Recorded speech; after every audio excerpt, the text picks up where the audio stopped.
This is the Infinite Podcast with me, Øystein Rabbe. And me, Ulf Tønderflittig. But I'm not even not in this episode. No, because I went to Spain. Yeah, I went to Spain. But Ken's in the episode. Ken Knapstad is in the episode. And this was recorded live from the Wake Up Show. And we talk about personal stuff. Yeah, let's get personal. Let's get personal. Oh yeah, enjoy.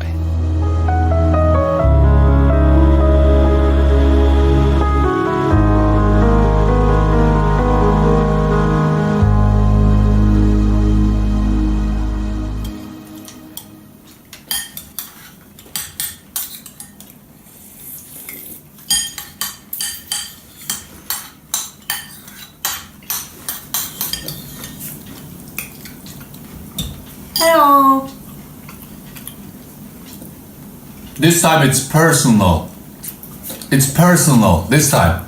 It's really, really personal this time.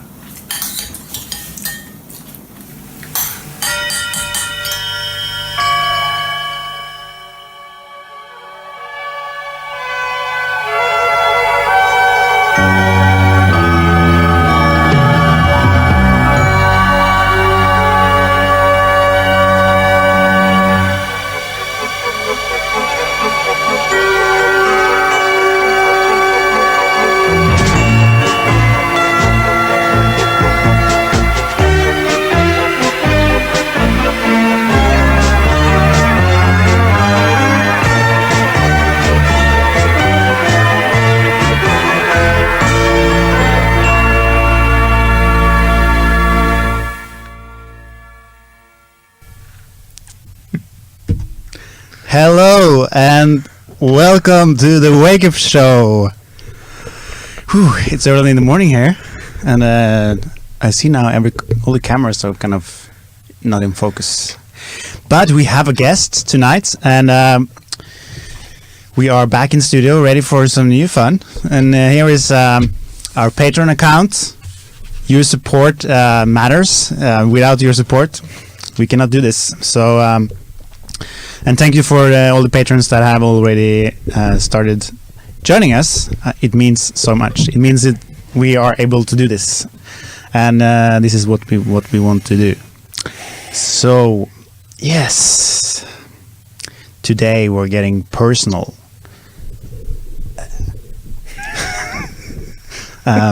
That's the name of the show. That's this episode. And what does it mean to be personal? So many ideas, it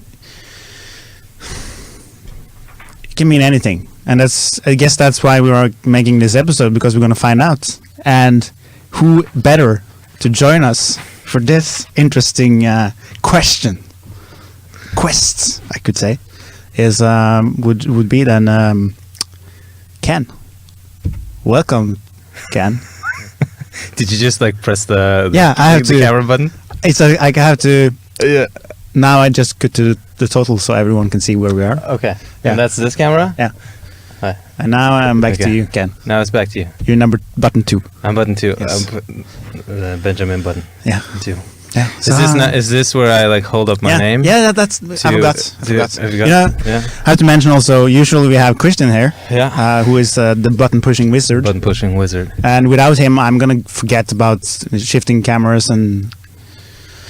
Yeah. But this is nice. You are missed, Christian. I hope you know. Christian, I hope you are. I hope you spend your time wisely, because. Yeah, he actually does. He's home in his bed. He's home in his bed. Not he's feeling actually well. sick. Yeah, he's actually sick. Yeah, I wanted to meet this guy. Yeah. Yeah, I just saw him. Just one picture. That's all I have. I've never met him, but he seems like a really cool guy. Yeah. And now I'm not sad because it's nice for him to be in his bed. Yeah, but it's nice. It's nice that you're taking care of yourself, Christian. Yes. Yes. We miss you. Yes. Yes, and we love you. Yeah. Oh, I forgot to push the rec button for another record. Oh, that's different. Okay. Okay. Cool. Yeah. So, how are you, Ken? I'm doing really great. Yeah. I'm really, really good. It's been an interesting time, but to wake up at 5 in the morning for me, to come here and see you is a new experience. But I love it. So I guess since we when I made the text for the paper introducing Ken, it was a hard thing to come up with a subtitle. Yes. Because but I still think you need an introduction. So we've known each other for a while, and one of the things that I didn't expect come easily was that you would say yes to join us this early in the morning. Why? Because the track records kind of doesn't support that. Other than that, I love you, Ken, but thank you. The track records. The track records of me waking up early. Yeah. Yeah. And being excited. Yeah. Yeah. How do you know me? Like, how can you? Do you have like? How can you say that with confidence? Like you. Well, you are a person who, I would say, I can always say all these things in a sarcastic way, but if I look for the positive, which is a good thing. You're one of my friends that keeps reminding me of what actually matters. In the sense that, okay, it doesn't really matter to be point on time all the time, or as long as the things we care about, gets done, or you meet the people you want to meet, or hang out with the people who what's the problem? So in that regard, that's is a good thing. So the track record in that sense is that, the first memory that comes to mind that to our guests would say a lot about you is that we were working at an event once, and I was doing video, the video producing, and you were doing audio. Right. And it was probably like still an hour till it started or something, or maybe 5 minutes. I don't know. But you hadn't showed up yet, and the facilitator of the event was kind of stressed. So I hadn't showed up at all? That morning. Okay, shit. Yeah. Okay, I get it. Yeah. And he was kind of stressed, and he was calling me to figure out where you were. But I didn't know. I don't remember if we had the same room or something, but no, we didn't, because you had Anyway, there was this. Then it kind of, everyone was stressed because Ken was not there. The audio guy that makes the mics works at a big event. Because this is a live event, like many people in the room. Yeah, many people in the room. And you show up like 1 minute before it starts and turn on the mic and everything is fine, like that's. So what's the problem? I mean, that's. I think you're a good reminder of those things sometimes. So yeah. Wow. Yeah, that's good to hear. I'm still getting those problems though. So I haven't. You are? Yeah. I still kind of show up.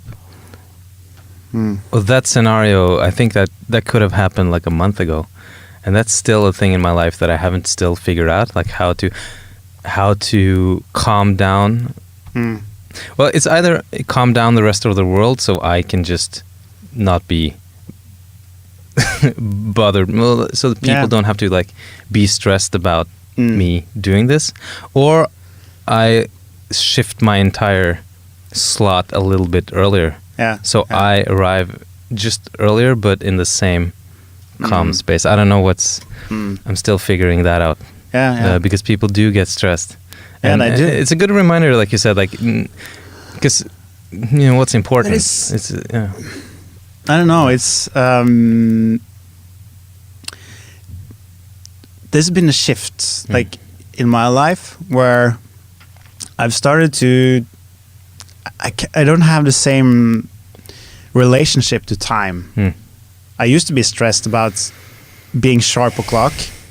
But that was because I had to please everyone else, right, and not make a fool of myself. Now it's a bit different with this show because it's scheduled at 7 a.m. Norwegian time, so the feed actually starts with or without us. Yeah. Okay. So that's a different thing. But it's like what I've noticed is that people are. Like in my inner circle, when I started shifting into this which came about the same time as I started relaxing a bit more and caring more about life than performance in a way. Right. Is that some of the friends kind of disappeared and some new friends came in. Like not everyone is ready for that kind of relationship to trusting time. Right. Because the more I find trust in that the time will always be enough, the more time there is in time, in a way. There's so much time. Yeah, like this morning when I forgot the keys to the studio and I had to go back. I thought I was already late. Yeah. Turns out I wasn't. No. Because I chose to not join the loop of stress in a way. Well, here's the thing: like the loop of stress, you can always jump on that loop. Here's what I find is that there's very little you can do about outcomes of things. Yeah. Like if something happens, I noticed this. I don't know if I've heard it or read it or something, but especially like when you're commuting, like when you're on the bus. Yeah. And you're a little late. Like you're supposed to be there at, like take this show, it starts at 7. And if you do the 6:15 bus, you will arrive in perfect time, but you're a little late, so you have to do the let's say 6:23 bus. That gives you and this will arrive here at like, let's say 6:48. The first bus would arrive like 6:35, which gives you 25 minutes to get here until 7. So that's like a good. Then you can like smooth into it and you get your coffee ready, but you're on the later bus. So that everything have to be perfect for you to show up here at 7. Yeah. But then you're on the bus and then suddenly something happens. Like there's like a car who breaks down, or the fucking driver he's just slower than usual. And like something happens, like you look at the time, like tick tick tick, and there's like, holy shit, I'm gonna be there at 7. Yeah. And this fucking driver is so fucking slow, and I'm not gonna make it. I'm not fucking. It's gonna be tight. And then like the loop you're talking about is just like it goes faster and faster and faster and faster, and then suddenly you kind of. Well, I find that I'm stuck on this piece of a bus, this metal thing with wheels, going towards where I'm going, and there's nothing really I can do about it because I'm just standing on the bus. But instead, but the loop inside of me is like turns into this incredible monster. It does. Which I then try to like speed up the bus in my head, like why the fuck isn't it? And then I have a horrible experience of getting to this place, and there's nothing I can do about it. I don't know where I started with this, but just like the concept of time and what you can do about it in your relation to stress, and if you just like, dude, like the last few years I've been practicing just like to shut that thing off and just like, the only thing I can do is just be on this bus. And if I'm on this bus, then suddenly I just like start thinking about cool stuff, and then I have the best time ever. Yeah. Kind of. And then I show up when I show up. Usually it ends up being on time. Yeah. Yeah, that's the magical thing about it. That's the thing. Usually it actually and I had a good time. Isn't the problem. Yes. And also what I noticed is that if I trust time, sometimes I get late, but if I don't make a fuss about it, like if let's say I'm gonna meet you at 10 p.m. Yes. Or maybe not the best example since we just talked about this. Yes. But anyway, so normal person. Yeah. And then what happened is that I'm getting late, so I realize at 20 minutes before the appointment, I realize I'm gonna be 15 minutes late. Right. And then I can go into a mode where I feel a bit bad because I promised to be there at 10. And I should either like tell them as soon as possible so they can adjust, or I should sorry all over myself in a way. All these things I can do. Like apologize? Yeah, apologize. For them? Yeah. But what also tends to happen is that if I trust that, okay, then there is something that time is helping me to get me somewhere else today. Then one thing can be that I actually experience something different on the way there that I need to happen in my life, which is a good thing. So it can be magical for me. But also, and I wouldn't, I wouldn't be able to catch that something happened if I wasn't relaxed about time. But the other part is that without exception, every time, if I trust that it is connected, what I realize is that the other person also runs late. So if I trust that time, they are trusting it. It just synchronizes beautifully. So we have this kind of accountability to ourselves that we need to live up to the clock. But if you just trust the flow, everyone involved will also kind of adjust in it. And then it's just beautiful. That makes sense. I've never really thought about it, but it happened this week, actually.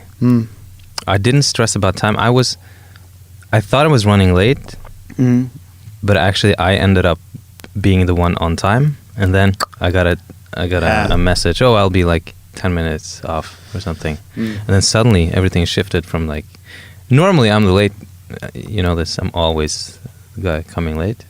But now that could be the subtitle of the guy always coming late. Always that's not a good resume.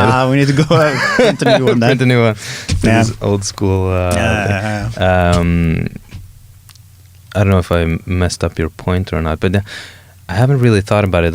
But it makes sense that if everybody is in tune, like on the same level of, because not giving this too much energy, this monster of following something that we don't understand either. It was just like society have kind of like decided upon.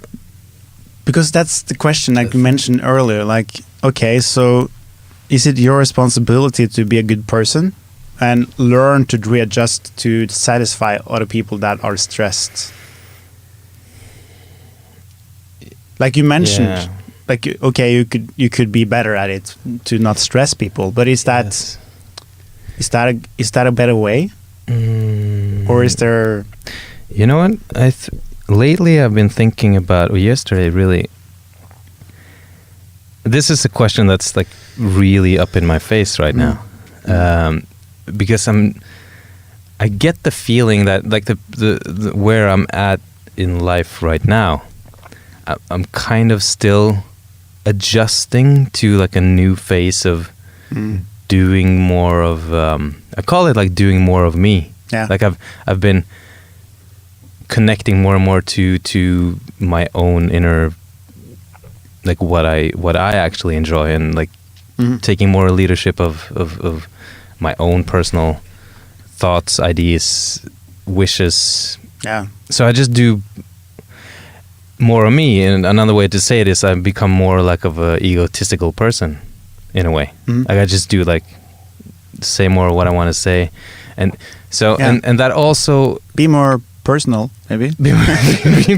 So we had a topic here, you know. We have the topic, yeah. So this is the perfect topic, actually. Cool. Like it's what I think about most of the time now. But but in doing that, I think it's like in every phase of life. It's there's a period where you jump into something, and then but you're swimming in like water you can't really see, so you're figuring shit out.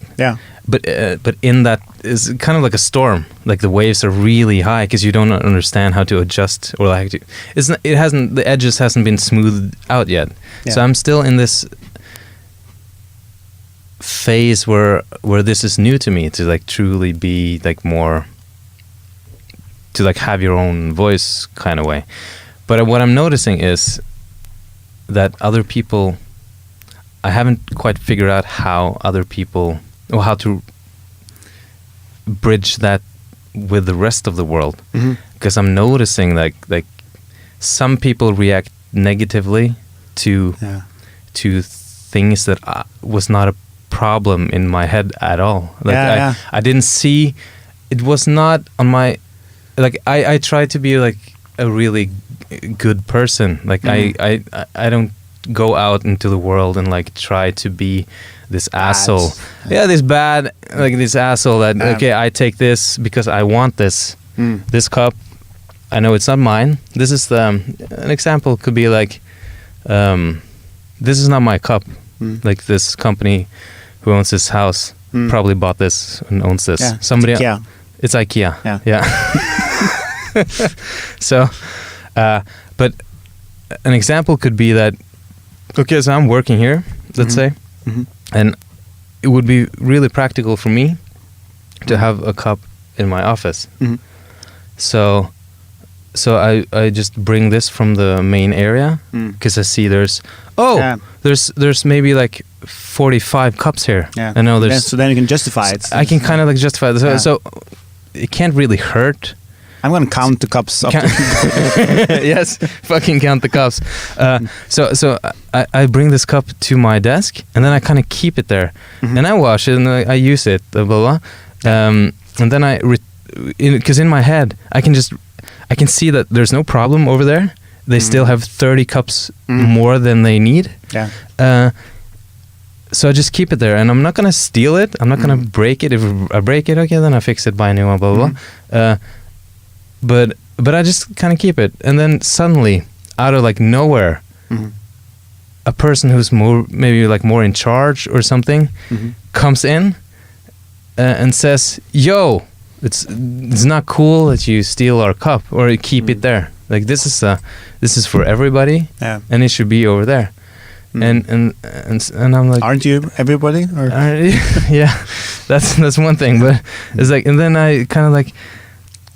Okay. I can definitely. I don't need the cup. Do you sometimes feel that you don't fit in here? Just a question.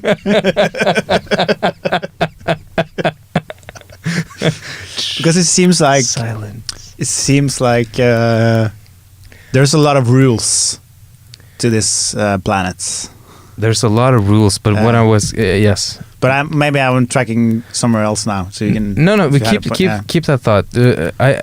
What I'm getting at now, or what I'm exploring, I think I'm on the way to explore this. Is like maybe what I really want is to learn how to dance better with the non-dancers. Maybe I don't want to call them the non-dancers. Okay. Maybe it's just that I haven't learned all the steps yet for me, because I want to. I think you can. Yes. Can I paint a picture? Speak with your face. Because we have a schedule actually, but I want to paint this picture. The schedule. I want to paint this picture. Yes. Okay. There's a person coming to. There's a planet. It's called Earth. And they have a certain way of doing things at the Earth. It's kind of a low consciousness planet where things haven't got so far yet. They have certain ways of doing things. The coffee cups is for everyone and not something you can borrow. Yeah. Because that would be stealing or being uncool. There's a lot of rules to the game. Right. And oh shit, the camera. Oh, no, you fucked up my camera. Sorry. Yeah. Is it working? Yeah, it's working. Okay. Okay, so Planet Earth. We're on Planet Earth. Coffee cups. Coffee cups. And what I was saying is that there's certain way of doing things that on that Earth. And then there's this guest visiting from some other planetary system. Right. And where they play music and they dance, and everyone can have as many coffee cups they want and come show up whenever. There's no schedules, no paperwork like this. And it can be confusing to visit that place. And but the reason I'm saying it like that is like the approach can be so many different things. Like because you can try to fit into that game without with still resisting that game. Like, okay, what do I need to do to fit into this puzzle? Yes. So that people don't complain about me all the time, or so that I don't stress out people just by being me, because that's kind of repeating itself, you know. Yes. That's so there's, or it can be like, okay, I want to be so good at playing this game that I'm gonna rule this world, or I just don't want to be part of this, so I pretend I want to play the game but choose not to show up. Like, there can be so many strategies for coping with that reality. I don't know where I was going with this, but it's interesting. Yeah. Any comments? I love that you were just like, shit, I don't have anything more to say. Let me just press the button. Yeah. And like move the focus. Now the camera is fucked up again. Yes. Okay, we're gonna run a video now, so we can fix the cameras while you watch. Yes. Our wizard Magnus talking about something interesting, which is ways of feeling sorry for yourself by not taking care of yourself. This is actually a training video on how to get what you want without being honest. Okay. Yeah. Welcome to this beautiful training video where I will be sharing with you some very effective strategies on how to use your self-pity, sorrow and misery as currency to buy love and affection from your loved ones. So instead of being straightforward with what you need and what you want, you can use these very ingenious tactics to get love and affection without ever admitting to needing it. Are you ready? Number 1, dramatically sharing about what a hard day you had. Which ties into number 2, competing about who had the most difficult experience. So, you think you had it hard, went to hear about my day. Number 3, obviously looking sad until someone notices.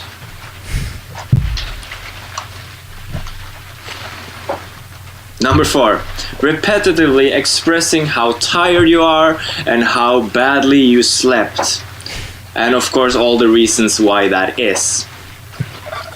Number 5, elaborate on bodily aches and pains. Oh, my back hurts. My back hurts. Number 6, complaining how other people don't care about the really important things, which of course implies that you do. It's a great way to get that across and to be praised for caring about the really important things. Number 7, I think, insisting you are fine while obviously gesturing that you are not fine at all.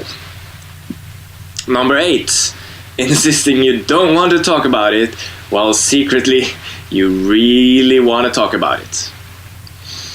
Number 9, underlining how no one can understand your pain and your situation. You are the only one who has this pain. And it's very important that other people know that. Because of course, they will give you more love and affection. It's a great strategy. Attentively asking how others feel in hope that they will return the favor because you really, really want someone to listen to you. And instead of sharing that, you can ask them, how do you feel? And just wait for them to ask you back. Number 10, maybe. This one is great. Forceful and tensed housework or any kind of domestic activity. Do it forcefully and tensed and like this, and people will really see that you want just a hug. You want some love and attention. General complaining about the weather, public transportation and the government. This will of course lead to some praise for you seeing, of course, all that's wrong with the world, and implies that you know what's right, which is very important. Number 12, expressing how difficult it is to always be the strong one, and to always have to be the responsible one, and to always have to do the right thing and doing everything. How do you think it makes me feel when you don't do anything and I have to do everything? Very effective. Number 13. Refusing any and all help while secretly hoping to be asked more persistently. Number 14. Reluctantly helping someone while clearly gesturing what a huge sacrifice you are making while doing so. Number 15. Sharing stories about your history of disease and injuries, how bad it was, how terrible it was, and how heroically you handled it. Oh, next one is good. Number 16. Using your pets and kids as props for communicating the lack of affection from your partner. Yeah. The cat, you love me either way, don't you? You know, you see how hard I'm working. Yes. Very nice. And we're gonna round it off with the delicious tactic of making people guess what's wrong and getting really upset when they don't get it. And you can, of course, to make this extra effective, you can accompany it by general sounds and gestures of misery and despair and just hopelessness. So you have the eye roll, and the sigh comes naturally with it. Or the sound like,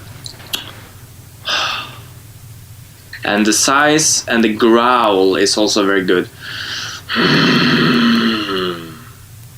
And you can accompany it by the sideways head tilt, the backwards head tilt, and the forward head tilt, and the full body tilt to really get across your misery and your need for love and attention. So this is some helpful tips for you to see how you can use your pain and misery to make people give you the attention and validation that's so you don't need to ask for it, and so you don't have to give it to yourself. I hope this helps. Have a wonderful day. All right. Thank you, Magnus. That was a good instruction video for... Does it work? The tips? Yes. Have you ever used any of them? No, I'm perfect. Yeah. No, especially not the sleep one. Yeah. I've never, ever complained to somebody about like my day sucking. Me neither. Informed, like getting. But what I was thinking about, like doing the part 2 of this video, is like what is this love and affection thing? Yeah. like why do we? Like he had a list of close to 20 brilliant. Like I like I understood like every point he has. Like I've done them all. Yeah. I got diplomas on the wall for like. I've never done any of them. No, because because you're perfect. Oh, you're the perfect one. I never do any of that, but I've heard about people doing it. Yeah, you read it. Yeah, I've read it in the newspaper. In the newspaper, yeah. Yeah. So we all do it. We all do it, and I've seen it. Every person I meet, I see it. They like, and you can instantly see if they're craving something. It's so easy to spot. Like once you know this list that he's talking about, like once you see you can like very effectively notice it in people. A little bit harder when you're perfect to notice in yourself. Yeah. But like, why do we do it? Like, what is this love and affection thing that we need? It's interesting.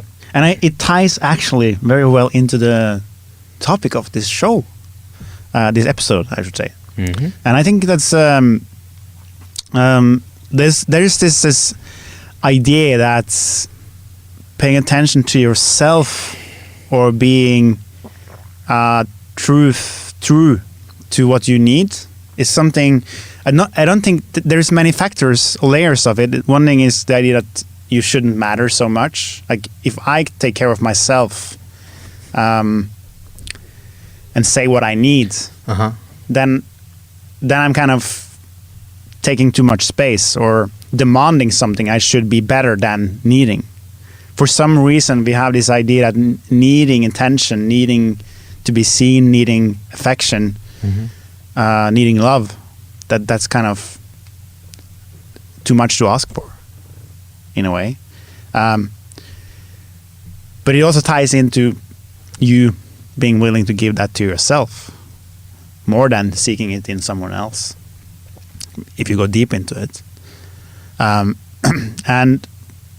when I was thinking about getting personal, I also think about this realization that's happening on the way, is that on the way of discovering more, like you were talking about finding yourself or something, I think, earlier. Or being more you. Yeah. But what is you? Yeah. That's the interesting thing, that you have so many aspects in it. Like if you look through the day who you are, you're gonna be different people in different situations because you have different personalities within you. And if you say no, that's not true, then you have a personality that is denying all the other personalities. That's so true. And that's the interesting part of this. Part of yeah. It. That's okay. You can go out in the world and meet all these people, and think that you meet different people, and then you have this overall spiritual understanding. But we are one. We are all in the same together. But the interesting part is that's also within us. We have like 1 million people inside of us, different aspects that have different needs. Should you embrace like all these characters? Yeah, I think so. I think that's the only way out of it, is to one step is to realize that you have different personalities, right? And another step is to start getting to know them. Being friends with them, because the really hard part is the war going on between them. So like you have a war within you that you need something. Like if you need affection, you need like intimacy with yourself, really though. But you try to seek it through some situation or some person. But then you have the other part of you that no, I'm better than that. So then the real war is between those different things, those different Kens or Øystein. Yeah. So that's the struggle. That's true, because then you're like internally fighting yourself. Yeah. It's true, because if you really like analyze who you are, like through the course of a day, it's like this day is going to be a long one for us. Like we woke up at 5 or something. Yeah. And then we're probably gonna not go to bed until like 10, 11, 12, whatever. So it's gonna be a long ass day. And like you said, in that day, like I'm noticing, like if you really like, personally, it's kind of like you feel like a what do you call, like a schizophrenic person? Like you have so many personalities. And I think it's true that if you fight, if you argue with or dislike one of them, then how can you ever, like you talked about, you have to give yourself more love, like and that's a concept that nobody understands. Yeah, that's good luck explaining that. Yeah, that's the fucked up part. Yeah, just love yourself. What the fuck does that mean? to love myself? And what's your explanation? If you try to explain what that means to you right now. because we can talk forever about going around it. Yeah, that's true. And all the problems of doing that. Yeah. And that's what most people are interested in, because that's what we know. Yeah. But the real part is like getting into somewhere else. So what's the Ken's formula for love? I have no clear answer. That's like, but I remember like we talked about this. I think last time I saw you, like it just popped into my head now that I got a memory of my younger self. Like my little me. Yeah. Like when I was, because lately I've been getting more memories from my life. Like I've been the last like 6 months or something. I've been really like shifting, doing some work and like shifting. I'm coming back to like like getting my brain back basically. Like from like years of addiction from like sugar and sweets and some bad habits that has like completely like destroyed some aspects of my life, and I've slowly shifted path a little bit, and I see the effects. Like one of the side effects of that is that I'm getting more and more in touch naturally with like the person I was or is or whatever, like earlier, like childhood memories that I haven't had. I haven't had a relationship to the younger me for many years. I can let's say the last 15 years. I've done so many things in the last 15 years, but I haven't. I don't have much memory of it, but it's starting to come back now. Yeah, and in that thing. And I started to remember like how much like pain I've been in for so many years, like in all the struggles I've had, like all the. Do you think that the pain is the reason for you not remembering?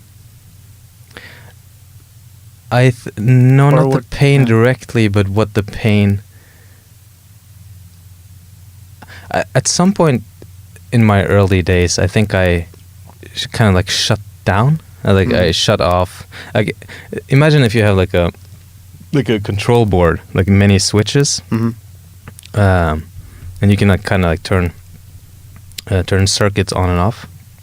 Yeah, and I think I had so many like I felt so much like bad things back in the day that I kind of like just like shut off a few of the switches, so they kind of like bypassed even like going into this area, like and they just like kept being off for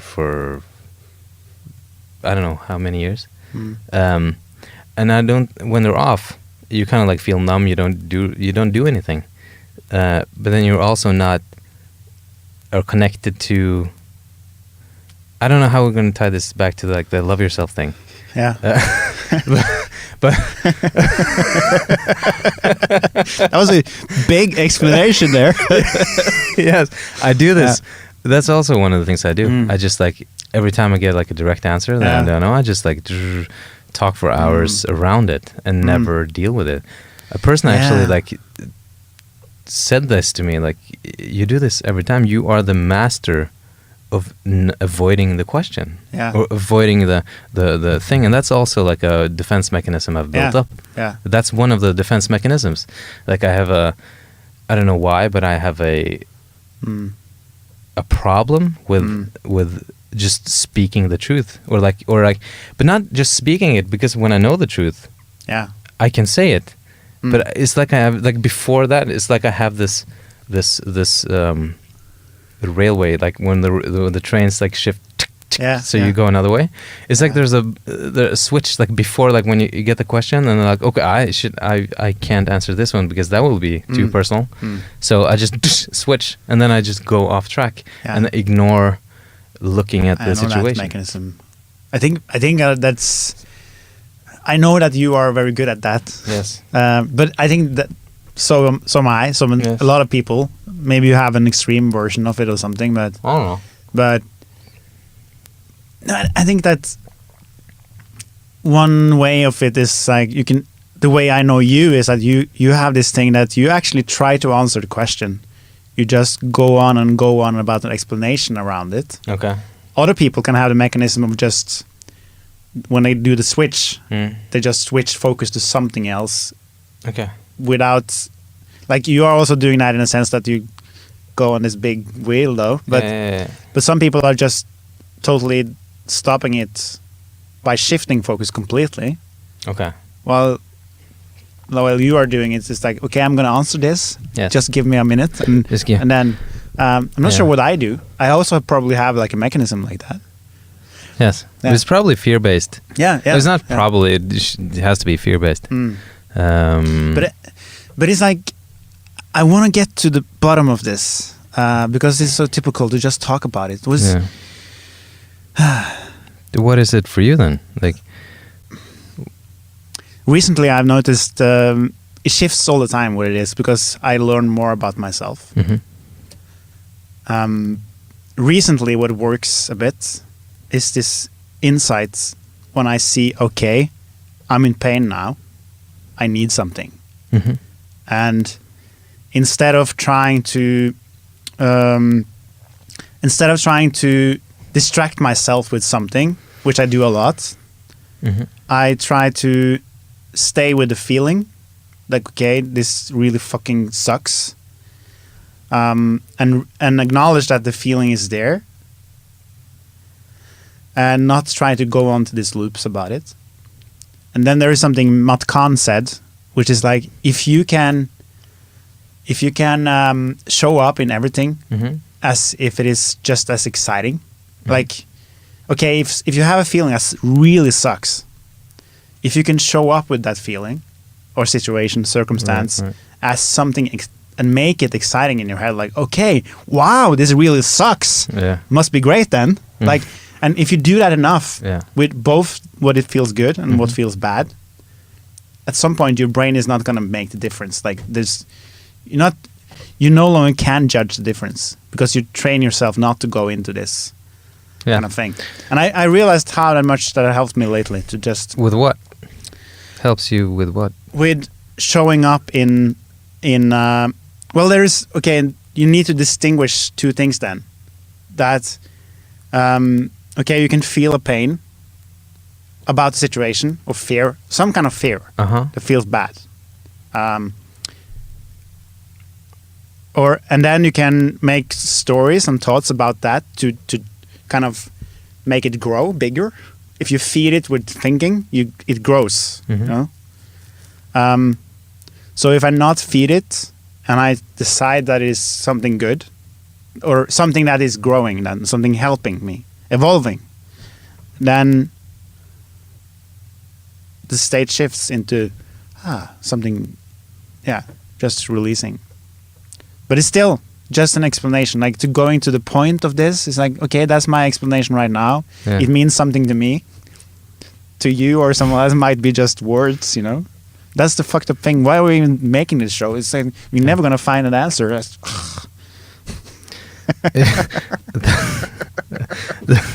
That's so true. Yeah. But what if, like you said, we can't find the answer? What if the answer is we don't need an answer? Yeah. There's also... because No, I'm not going to stop you for talking.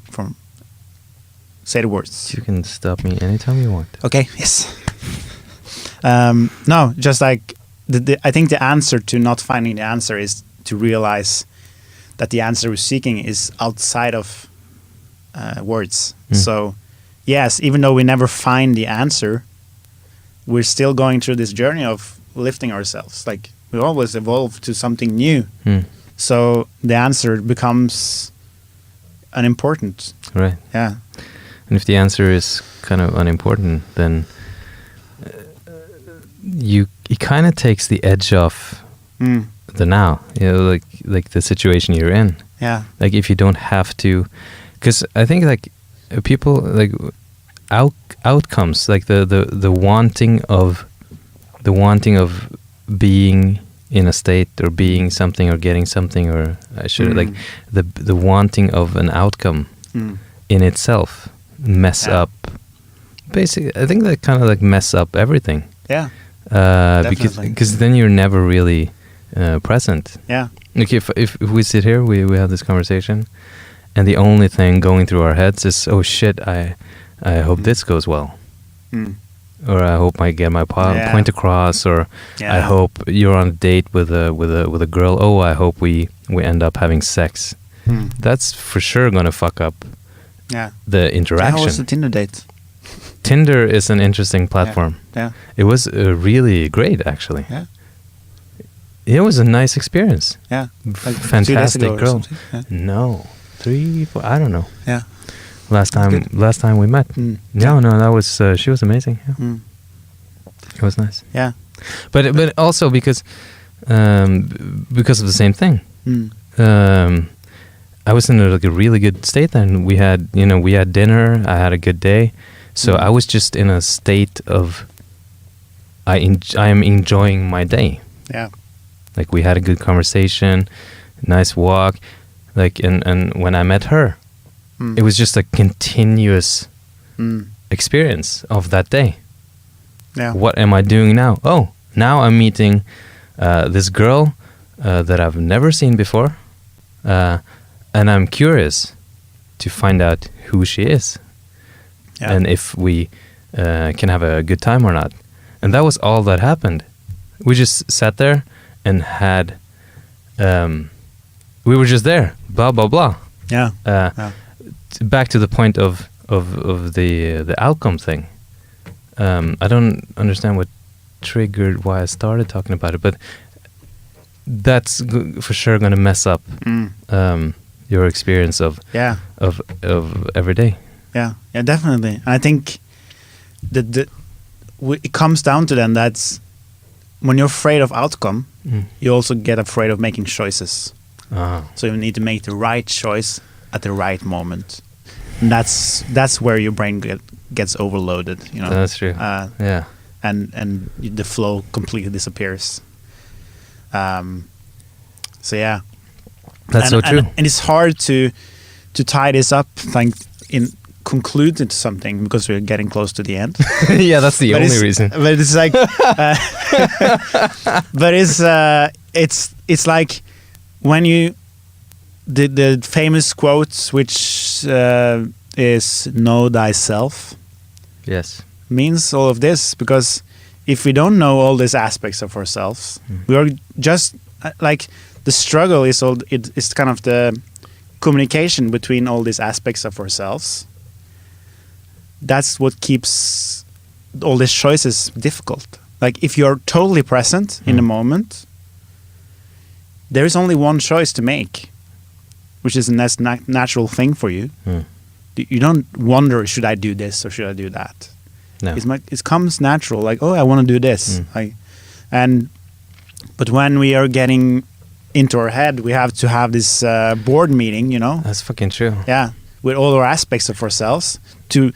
For every decision we're making, there's a huge board of directors that has to kind of vote for, that's a good idea, and then you have to go into conversation about the most worried guy down in the corner that's been there the longest. Like, but 100 years ago we used to do it like this. Is that the asshole that gets the last word?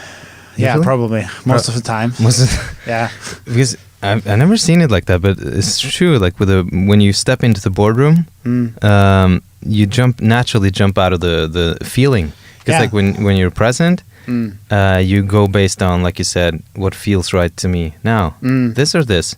This. Okay, then we go this way, and that will lead to greatness, basically. A feeling of awesomeness, because you're like in tune with yourself. But the other version, like I saw it now while you were speaking, that's a logical thing. Then when you start thinking, you just like there's a like a kind of like a cord that's been cut, so you can never really make the best choice. Like, okay, what's the best choice, you know? But you know what I mean?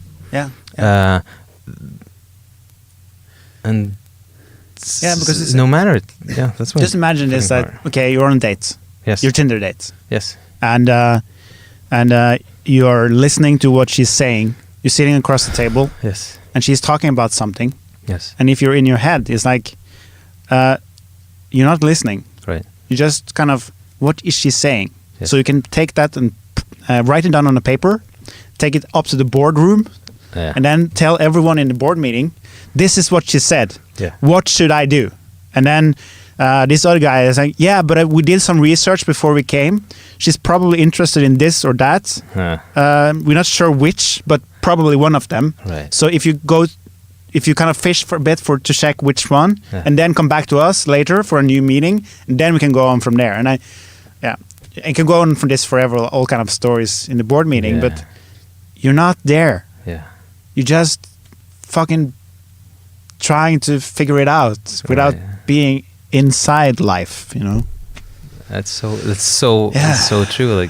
Like you said, the key to a good conversation is just put the phones away and listen to what the other person is actually saying, and only respond to that. Like a guy I met just said, like, the only thing you need to do is respond to what just happened, like in the conversation. What did the person say? How did it make you feel? And answer that, or be curious about like what the person just said. It's funny that you're saying this because I totally lost track. I totally lost my presence because I was fixing something on the screen here. Right. So that kind of proves the point, I guess. That is the perfect. That's a perfect point to it. Yeah. And the most. This is what I've noticed in the last few weeks or so. Yeah. Is that the more I spend my life doing what you just did. Yeah. Shifting my focus into something that's not important to the thing we're doing. Yeah. My life quality just plummets. Yeah, it makes sense. It goes so far down the drain. Yeah. I bought a phone. That's the biggest thing in my life. I bought a phone for 299 kroners and a case. Is it smart or unsmart? Fucking, it's the smartest guy in the room, but it's so unsmart. Yeah. It has like it's the old Nokia. It's got the snake thing and no smartphone. Nice. Like I'm noticing like the less smartphone it's in my life, the better my life is. Yeah. I actually like I can spot now the quality of my days. Yeah. Because I haven't trained this muscle strong enough yet. It's like, but the less my smartphone is physically on, like I turn it off now because I bought a new phone, so I have like I still want to be connected to the world, so I bought something called like a twin SIM card or something. So when people call, it's the same thing. So when people call, they both of them can call, and then I get the text from both of them. But what this does is that I can turn off this computer that's always in my face. There should be a button on the smartphone to go unsmart. Unsmart phone. Yeah. Oh, that would be so cool. That would be so fucking. I'm gonna write this down. Because the less I'm on this thing, the better my life becomes because of this thing. Because it turns me back to whatever the fuck the present is.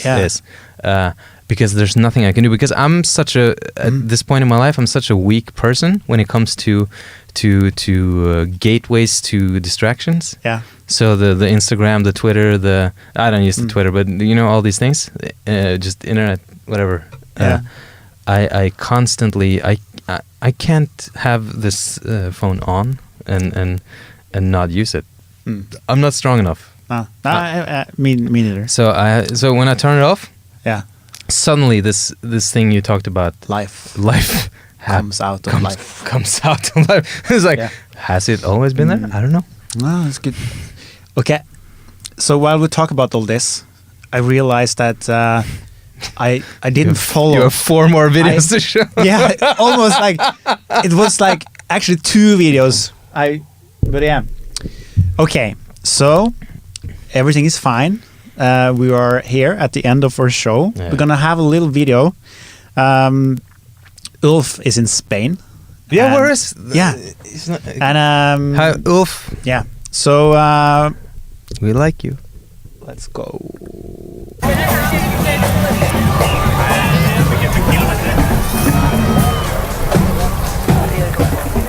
look at all these people. It's incredible, right? All of them are different. Like snowflakes in the winter. Just like your personality. All of these aspects are part of you.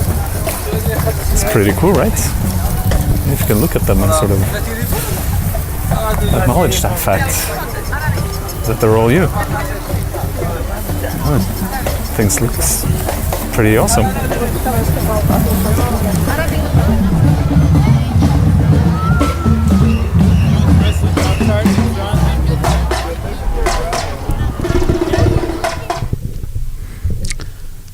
All right. That's what we all actually talked about, I would say. So it fits good to earlier in the show. Yeah. Hello, Ulf. I'm glad you're watching. We miss you. Oh, yeah. Is he here now? He is here online. Live on the Ulf, my man. My man. I can't see you, but I feel you. Yes. Okay, so while I'm going to find the last video, yes, you can entertain the audience again. So I'm gonna entertain. Yeah. So tell us something. Tell us something. Yeah. Okay. I don't know what to say, but I was supposed to bring a guitar today. Øystein wanted me to play a song for everybody to listen to, but I didn't, and I was supposed to do it, and I will do it next time, I guess. I'm still no. What are you doing actually, Øystein? Now? Yeah. We are. What I'm doing? Yeah. Yeah. I'm doing this. Hi, fellas. So, I've been, as you all know, searching the internet far and wide to find, well, the weekly quotes. And I do believe that this time around I've found the perfect one. So let me just, this piece of paper. Ready, fellas? Wrap this. Okay, here we go. If you want to make the world a better place, take a look at yourself and then make the change. It's Michael Jackson. Well, that's something to. Well, that's something to sort of aim for, right? Yeah. Thanks, guys.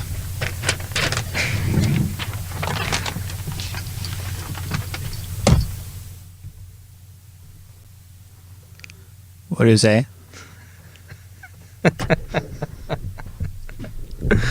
Oh, Ulf. It's a good quote. Yeah. It's a really good quote. If you want to make the world a better place, take a look at yourself and make a change. What does that mean? It's truth to that. Yeah. I think it's the only thing you can do. Mm-hmm. There's like you can't affect anybody else. Oh, it's the camera. Yes. Does it get my best side? Yeah. I don't know. Yeah. I like the quote. It's I don't know if it's because I grew up with listening to this Michael Jackson person.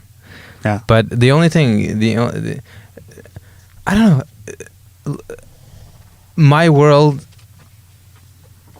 is in my head anyway.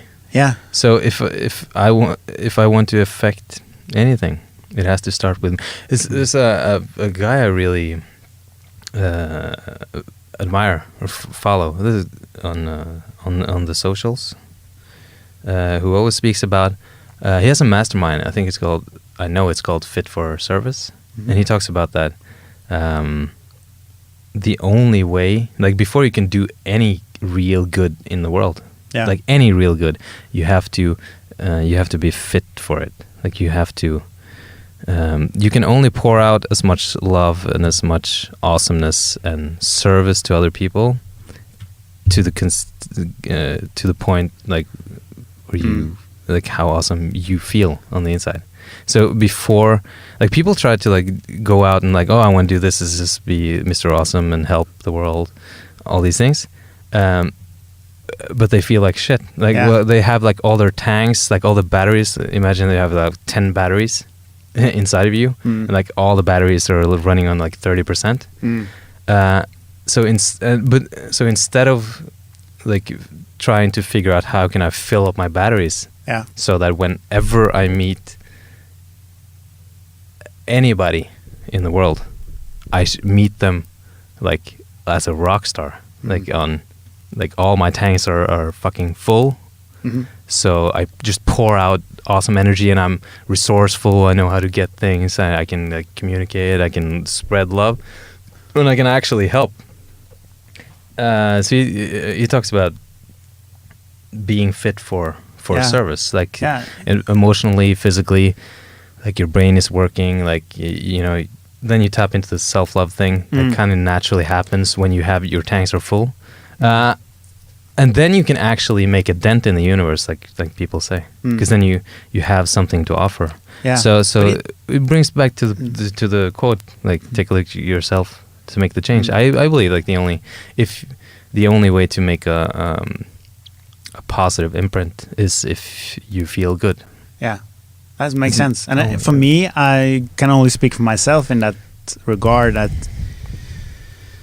you know, because when you talk about that, it can easily become this kind of idea that I'm not ready to do anything good. No. I should wait. But it's but I get what you're saying, and for me, when it started, as you know, because I know you from personal development, I wanted to be a speaker, and I wanted to change the world, and I had all these ideas of how to do that I've got from other people, but I didn't have an experience myself. And it came out of this desperation that I wanted to give something so deeply to the world, but I didn't have anything to give because I didn't connect to myself. Right.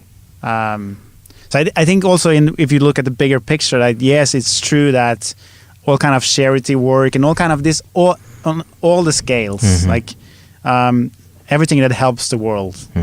It is true that to some extent it helps the world. But the more you have worked on yourself, the more you actually are coming from love and not from desperation to change. Because that's desperation. Like if you from a desperate place could feed every mouth in the world, so there was no hunger, it still would recreate the same scenario, because it was coming from the same energy of stress, you know. So it wouldn't really change. But if you are changing yourself, you come from a peaceful place, and then you actually affect people in a different way. So they also change, or getting inspired to change. They will, because the energy is different. And it's so interesting you say that. I see that a lot these days, that it's that many people that really want, like, really preach, I want, like, you should do this, I want to help people, I want to do all these things, they are usually the ones who has not seen this or done much work on themselves, or they don't really feel that good. So they kind of like believe this model of, if I just like help enough people. I don't think they see it themselves. It's an outer kind of, if they may have done a lot of work, but it's more on an outer level. Like, well, you can do work until you die, but if you don't get insights, or like if it doesn't, I don't know. We can like talk hours on this topic. And we're actually 9 minutes over time, so we need to come to like an end. So, but this is the end, my only friend, the end. Yes. Yeah. Do you have what would be your kind of last words on this again? My last words? Yes. There should be more music in life. That's my last words. Yeah. Are you willing to change to do it? to make a change. Yeah. To look in the mirror. Yeah. Are you willing to be that change that brings more music into the world? You know what? Without falling into the trap of like believing that I need to do that, I'm gonna say that I think is a fucked up word, but I want more music in my life. Yeah. So I think the correct answer would be yes. Would be or is? Oh, yeah, that's why you're the host of this show. Well, yes, but I'm gonna do it for me. I'm gonna play more music for me, and then that will bring more music to the world. Yeah, and that's Let's get over with this episode now. Let's fucking quit. But yeah, so my last words is like I'm gonna continue Ken's last words, which is like it is so that maybe the biggest trap of all is this. And that's why you can watch this show and everything me and Ulf's talking about, and you can look at it as something really weird because it's kind of a mix between religion and in individuality, like an ego trip of I'm gonna do all these things to feel better. But that's why the quote is the perfect quote, because if you are not doing things for you, if you are not loving what you do, you don't have anything to give. So the kind of the idea that you have to be good for other people, it doesn't add up if you look at the bigger picture. You have to do things for you. You have to make things to make yourself happy, not to get approval or to hold someone else over the surface. It doesn't work. So that's my yeah. And no, you're saying something, Ken? No, it's just really good. It brought me back to what I was going to say about the stuff you said about the stuff you said. Is that the people who actually affect people, and make that change is the people that choose themselves, naturally choose themselves, and just do. They're just fucking happy, and they're just good. They don't. Those are the people that truly affect people. Yeah, and that's what I'm noticing. And that's why we can say that you are the most important person in your reality, and still talk about God and universe and everything, because you are the most important person in your reality. Might be the only one. Yeah. So here it is. Make sure to visit patreon.com/thewakeupshow and support us. Fucking throw some money at this. Yeah. Because we like to do this. Where the money at? We love to have you on board. And thank you for an amazing episode. We are a few minutes over, but it was good. Thank you for being on the show, Ken. Thank you for having me. Yeah. It was fun. You can wave now. No. Can I smile? Yes. Na zdrowie.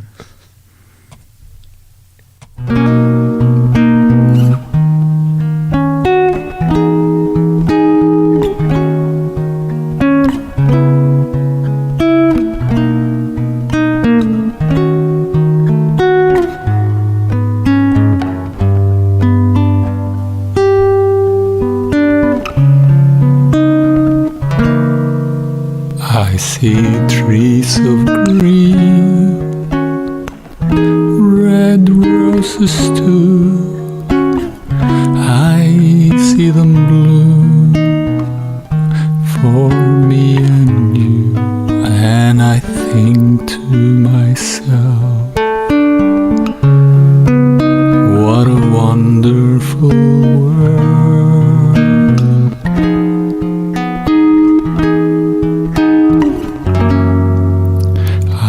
Skies of blue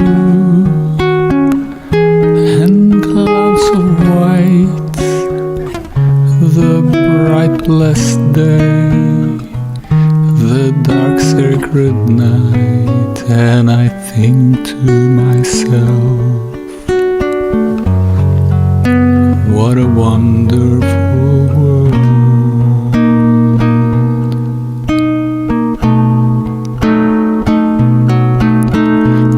colors of the rainbow, so pretty in the sky, are also on the faces of people going by.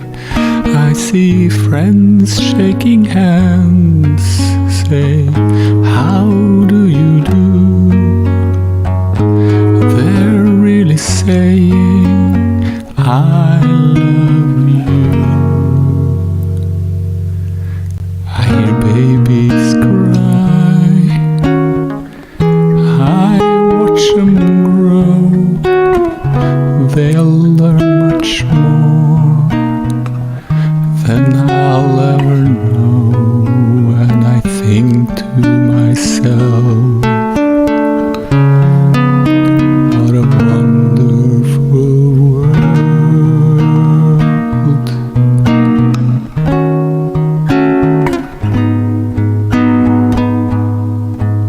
Yeah, I think to